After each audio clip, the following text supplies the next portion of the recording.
Welcome to An Honorable Profession, a podcast giving America hope since 2018. I'm Ryan Connerty. Along with Debbie Cox Bolton of the New Deal, I'm lucky enough to be your co-host.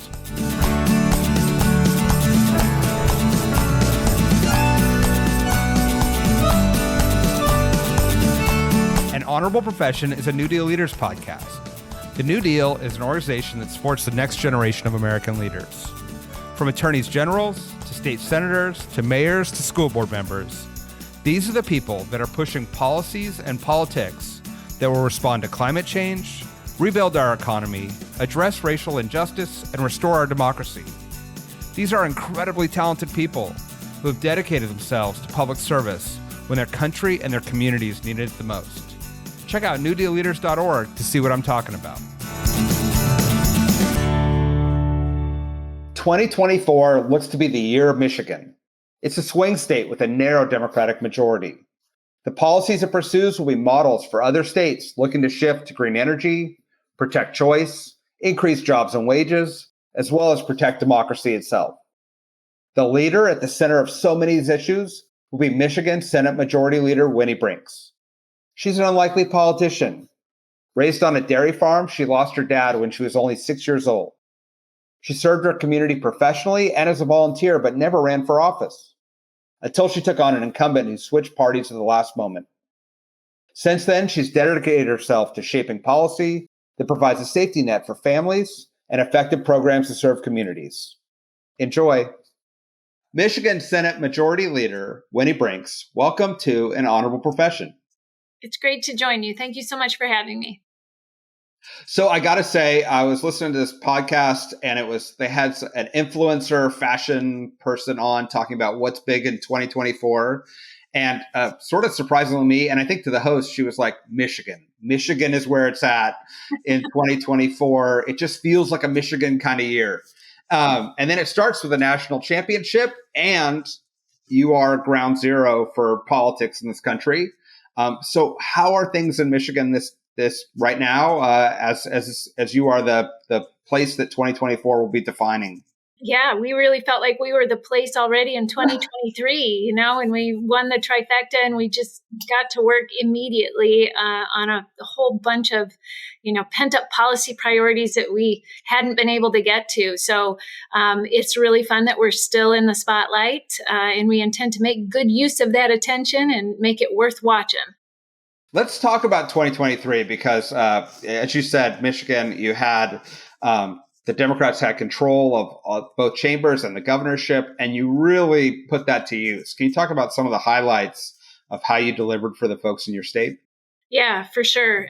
We immediately got to work on things that we had been working on in the minority unsuccessfully for so many years, and in some cases, decades. So, everything from advancing and affirming individual rights for LGBTQ plus folks and on the issue of choice to revamping our energy policy for the state, to working on growing our economy, increasing tax fairness. We accomplished gun safety legislation.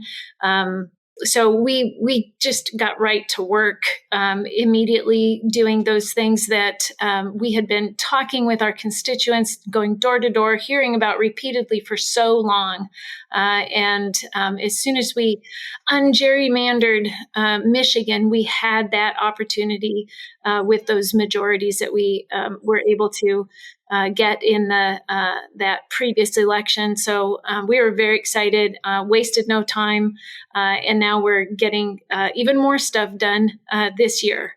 So, can you talk a little bit about the Michigan Clean Energy Act? Obviously, your state has a long tradition of innovation and manufacturing, and what does this mean for the future of your state and, frankly, as a model for the rest of the country and world?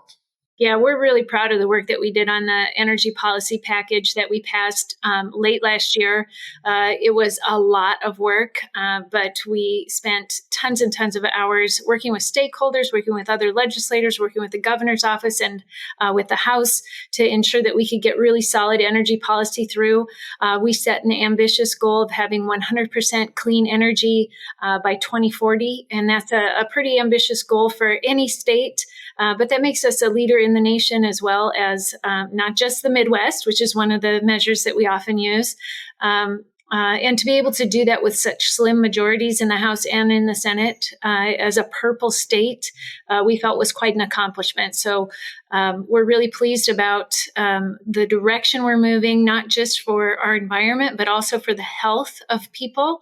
And we also did it in a way that takes into account the future of workers that may be displaced as we make significant changes toward a cleaner energy future.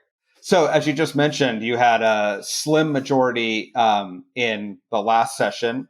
Going into this session, you have a tie in the Michigan State House, still under Democratic control, but obviously even slimmer majorities. How is that going to impact your legislative strategy for this year? Yeah, that's a great question. So there have been special elections called for those two districts that we need to fill yet. Those are very likely going to be refilled by Democrats, and that will bring us back to our original number over in the House of 56 Democrats and 54 Republicans. But as you say, still a very slim majority. So every time we talk about moving policy through the legislature and getting it to the governor's desk, we need to be sure that we can get every single Democrat to vote for that if it's something that's one of those issues that isn't going to garner bipartisan support. So at this point in our realities of getting votes, we will probably be looking at doing some things that are bipartisan in nature for the first few months of the year until those seats are filled. And we have plenty of opportunities to work on really important issues that I think will garner bipartisan support. So we'll be doing some economic and community development things. I'm really hopeful that we'll be able to move some prescription drug affordability legislation and do some other things that would be really helpful for our constituents, help lower costs for them, but also just find ways for us to work together on really good, solid policy for our state. So in my experience, being a legislator is hard. Being a legislative leader is even harder. You got to set the priorities where people often have a lot of competing interests and values. What's your strategy coming in to hold your caucus together and to deliver on some of these things for Michiganders? You know, for me, it's always been really important to have strong relationships with both folks in your own caucuses as well as on the other side of the aisle. And I think that results in the best legislation and the best policy if you can have honest conversations with each other, acknowledge differences, but really find ways that you can work together. If you can identify a common goal, that's always incredibly important and very, very helpful. Sometimes when there isn't a common goal and things become much more partisan, that can be difficult. But to really behave in an honest and forthright way, I think has been really helpful.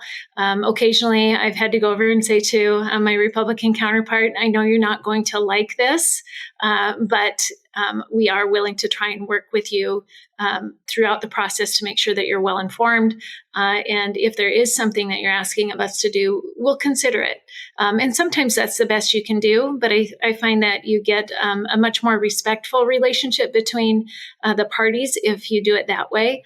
But within our caucus, I think we've managed to establish really positive bonds. I think we actually care about each other as professionals. We respect that we each come from different districts and have different priorities based on that. We each have our own personal story of how we got into politics and what issues we feel most strongly about. And so really knowing each other and taking the time to talk to each other about what's important to us has made for really effective relationships. And at the end of the day, being able to put something bigger than the individual, bigger than our own individual interests or district interests in front of our caucus and ask for their support has been something that's worked really well for us. I want to hear, you have a remarkable personal story, and I want to talk about that in a second. But I want to first start with as you say, a challenging issue where that requires bipartisan work, which is a free and fair election. And the Republican Party in Michigan has played a role in some serious election denial and misinformation. What does it look like in 2024 for the administration of both your state elections, but also the federal elections? Yeah, this is such an important issue. And we recognized that immediately upon winning the trifecta here, that we were in a very unique position to be able to ensure the integrity of our elections. We looked at what had happened in the previous presidential election where Donald Trump tried to, recruit these false electors and really undermine the results of the election and the early voting and absentee voting. And so we closed a lot of those loopholes or those things that they tried to exploit as gray areas, even though it was clear what the right thing was. So we took that on immediately in our Elections and Ethics Committee. We passed a couple of packages of bills that would ensure greater access to the ballot box through early voting, through no reason absentee, through drop boxes. We also made sure that the selection of those electors and how they report the results of the election through the Secretary of State's office was shored up, so there was no question who those electors are, the proper electors, as well as making sure that those results are communicated clearly to the folks in Washington, D.C., and that there's no opportunity to exploit that process for someone's political gain, despite what the voters say. So for us, it was really about making sure that the will of the voters was respected, that every vote counted, and that as many eligible voters were given the opportunity to vote as easily as possible. That's welcome news, and not the case, unfortunately, as we know in all states. As we know, democracy is both about sort of rules and administration. It's also about norms. Are you seeing a place where we can get back to just a basic idea that we should all live in a democracy and respect elections and whatever the outcome? I'm hopeful that we'll get back to that. I'm really, as an individual, tired of the perpetual manufactured crisis that we see. And I'm really hoping that the general public sees the benefit of going back to a world or a reality where it's normal to participate in democracy and to trust the results and to understand that the people that we've put in charge of, administering our elections are actually very good at their job. And here in Michigan, they're elected from a partisan perspective, and clerks in all over our state, rural, urban, you name it, both parties have just done an excellent job for the most part in administering elections. And I would hope that the people who are served in those communities would understand that and get back to the point where they used to be, where they would trust that they were doing things in a a way that has integrity, that was honest, and that no matter what the results were, even if you're a Democrat or Republican and it didn't go your way, that they would uphold those through the law and respect the will of the voters. So I'm optimistic that we can get back there, but I think you have to be a little bit optimistic to do this work. And so I hope that it's realistic to be that optimistic, but we will see, right? We'll see. You do have to be optimistic, perhaps delusionally so at times. Can you talk about how you found yourself in this position in elected office, and how your personal life experiences have shaped what you do now that you've gotten there? Sure. Back in 2012, I received a phone call that the fellow who was state representative at the time in my district had switched parties at the last second on the filing deadline. And that left us without a genuine Democrat on the ballot. He had recruited somebody who was not really politically active, who didn't know what he was doing, to file to run as a Democrat so that he wouldn't have any legitimate competition. So the whole thing just stunk, right? It was really, back then you wouldn't hear the words election is rigged, but that was really an attempt on their part to set this up so that he would have a walk toward reelection again after switching parties, after being dishonest with his voters and with his donors and with his colleagues and even his family. Wow. And so it was just all the things that you don't like about politics. And so I get a phone call from a friend of mine who was the chair of the congressional district, Democrats at that time. And I said, I cannot believe what that guy did. Who are you going to get to run against him? And she said, well, I'll get straight to the point. We want to do it. And my first response was, I don't know how to run for office. I've never done that. And she said, we'll help you. So, that's the short version of the story. But I'm an unlikely politician. I came out of the PTA, which is how I knew that friend. And so I'm no stranger to hard work. I grew up on a dairy farm. I've worked my entire career in nonprofits and education. I had been politically active on the topic of education. I had gone to visit my state representatives and senators and talk to them about education funding and education policy. But beyond that, I was simply somebody who listened to the news and tried to stay informed and, be a responsible, normal citizen. But when I got that phone call, I thought, well, I might lose, but how often do you get an opportunity to actually make policy? And so I took that experience that I had working in nonprofits and education. I had worked in community-based corrections. I had worked in workforce and talent development. I worked in horticulture therapy. So I just had this unique set of experiences. I worked in K through 12 schools. So I had seen how state government can work really well for some people and for some systems like, to a certain extent, the K through 12 system and in some occasions the criminal justice system, and not always.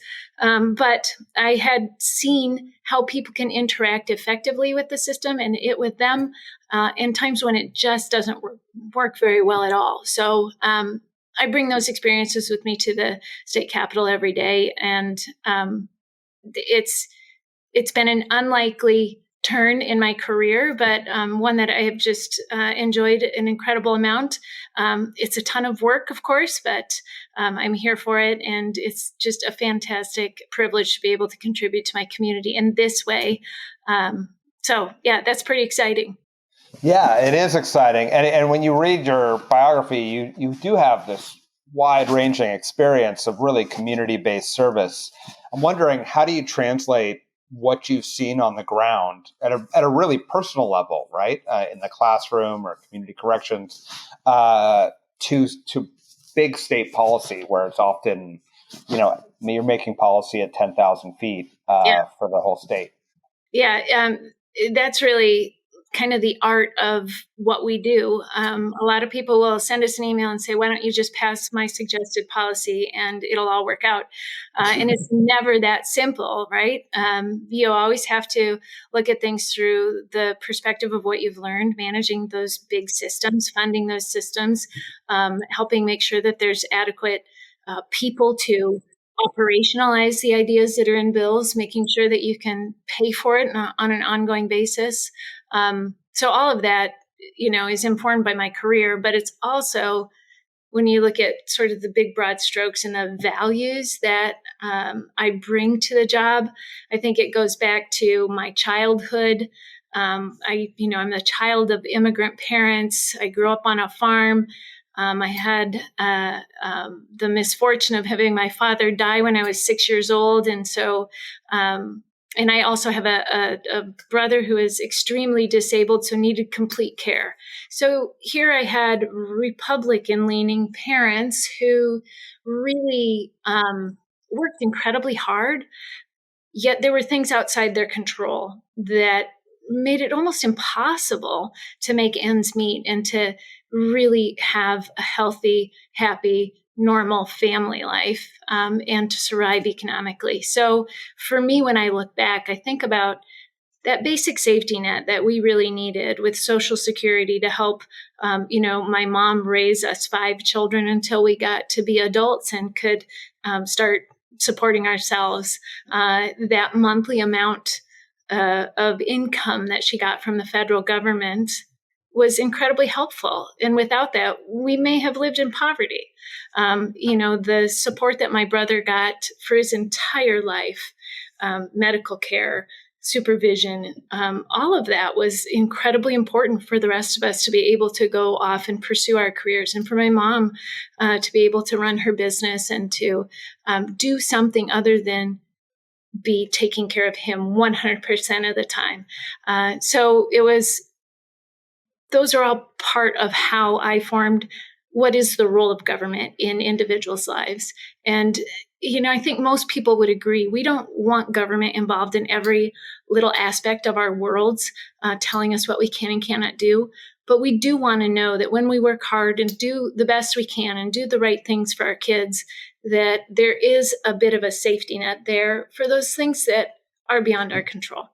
So when I look at our situation here in Michigan now, when we talk about economic and community development, it's more than about just creating more jobs and getting that headline. It's really about doing things that help support the people who live in our communities, who will hopefully move here and grow our state and take those great jobs. So we need that too. But it's also about providing ways to ensure that there's good childcare. Making sure our K through 12 schools are adequately supported and our kids have food to eat.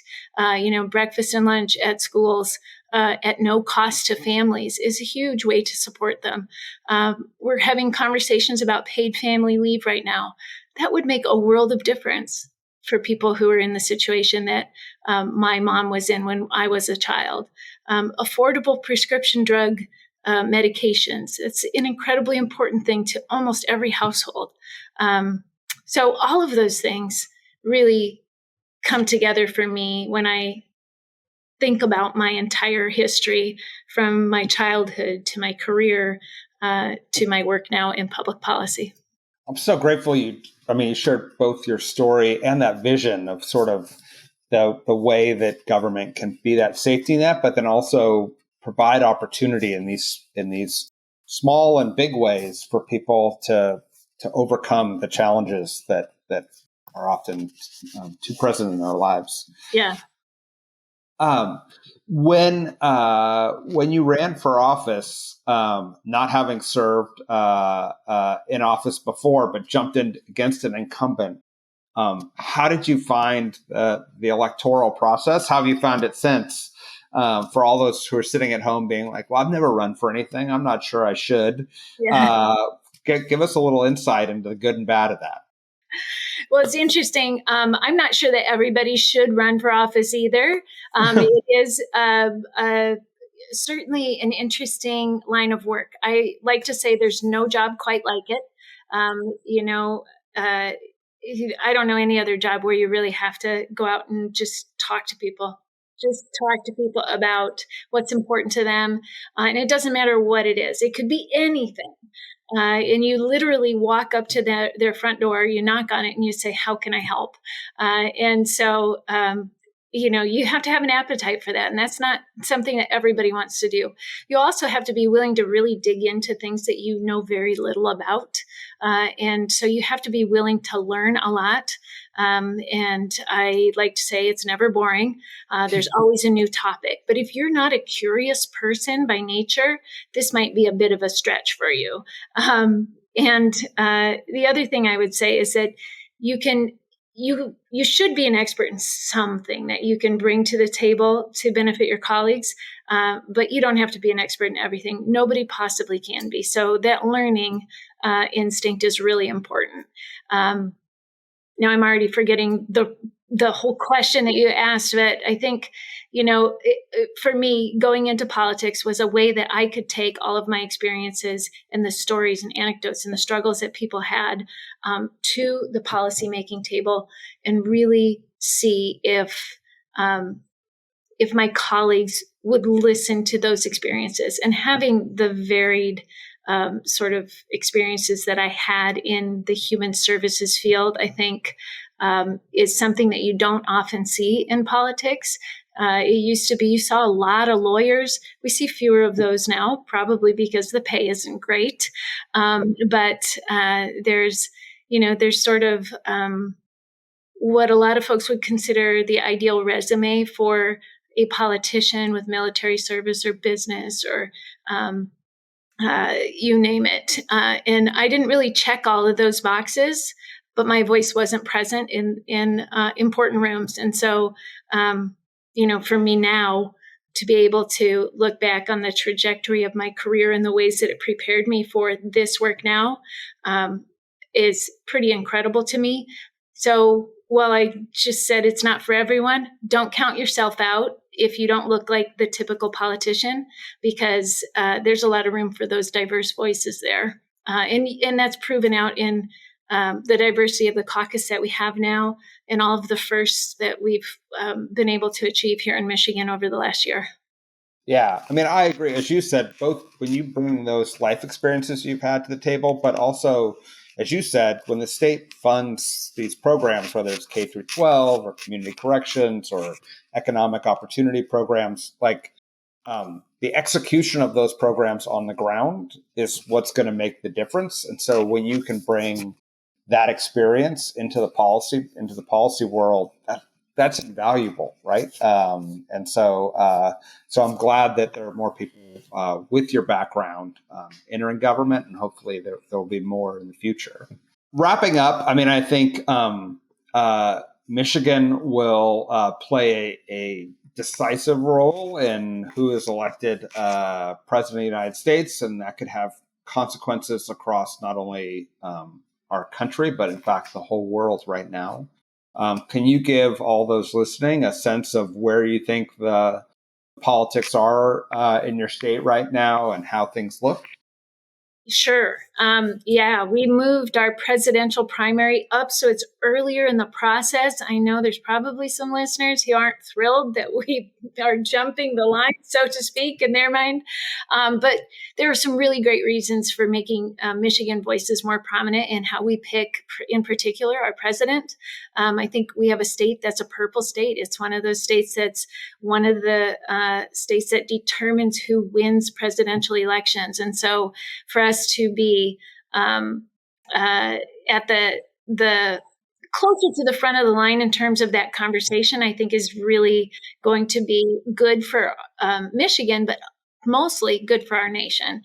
So I'm excited about that. Here in Michigan, the Republican Party is in utter chaos as an institution. And so we'll see what kind of impact that has on their ability to really mobilize here.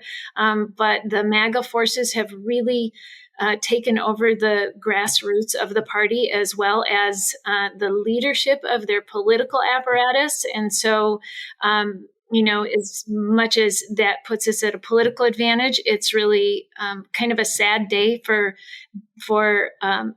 democratic values that we share as a nation. So they're not very functional, but we cannot take that for granted because they've been kind of radicalized, and we don't have. I don't know. In some ways, it would be better if they were at least organized in a loyal opponent, or the loyal opposition. Is that what they say? But it does provide us with an opportunity, and our state party apparatus is in great shape. We've got positive leadership. We have excellent congressional candidates.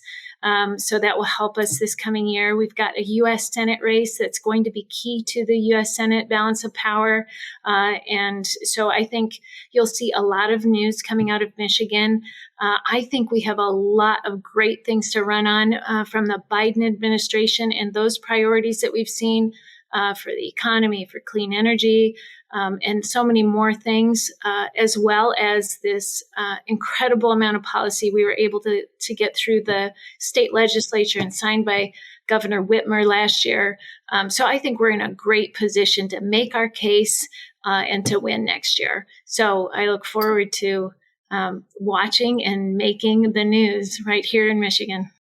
Well, I'm going to knock on wood just to make sure we support your efforts in every way we can. I want to thank you. It's been a pleasure having you on. It's a pleasure having you as part of New Deal. We have a great representation in the New Deal from Michigan representatives, and we are. You all do a great job of not only leading in your own state, but creating models for other states to follow. And so, thank you for all you do. Well, thank you. That's a lovely compliment. And I love my New Deal colleagues here in Michigan. And I love participating with the New Deal programs. So I always learn a lot. So thank you for having me on. An Honorable Profession is a New Deal Leaders podcast. Thanks to the team at New Deal for producing this episode. We encourage you to bring honor to public service. And because we keep things honorable, no tax dollars are used in the making of this podcast.